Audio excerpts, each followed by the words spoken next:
Prior to becoming principal, I taught Spanish for 14 years at Minnetonka High School. Today's classroom is much different than my time as a teacher, and our use of technology as an accelerator of learning is a critical reason. Oral exams in the past used to mean several days in the hall and a loss of instructional time. Now students use their iPad to record them in minutes and submit them to their teacher. Collaboration of the past, a whiteboard and a marker.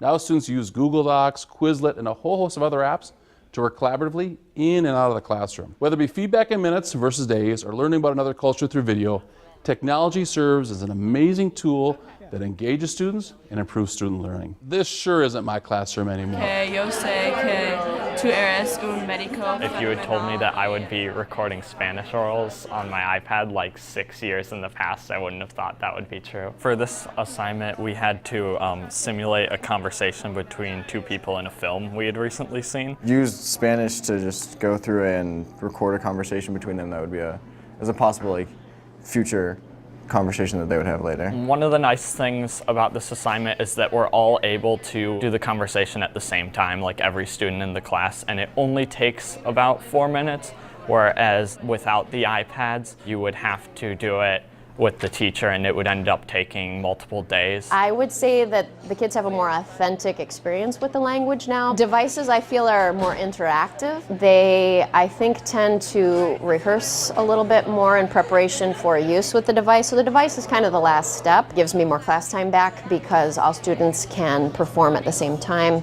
and then we can move on with other things in the lesson. It's better than doing a skit. Like I used to just do skits.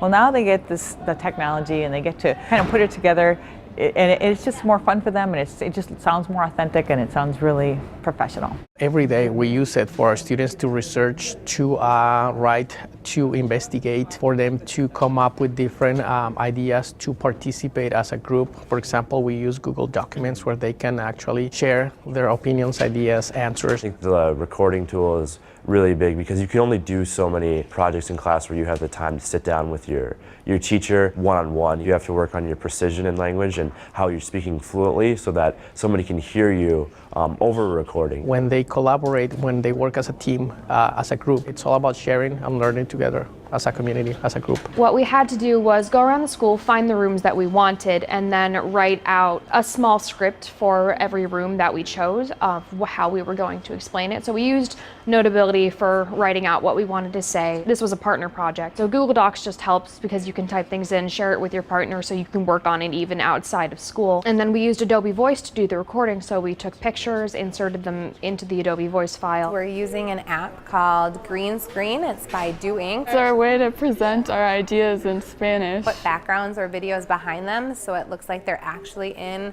the country or the place that they're talking about while they're speaking. For my students to have a project where they can communicate and get in touch with people, that's what languages are for.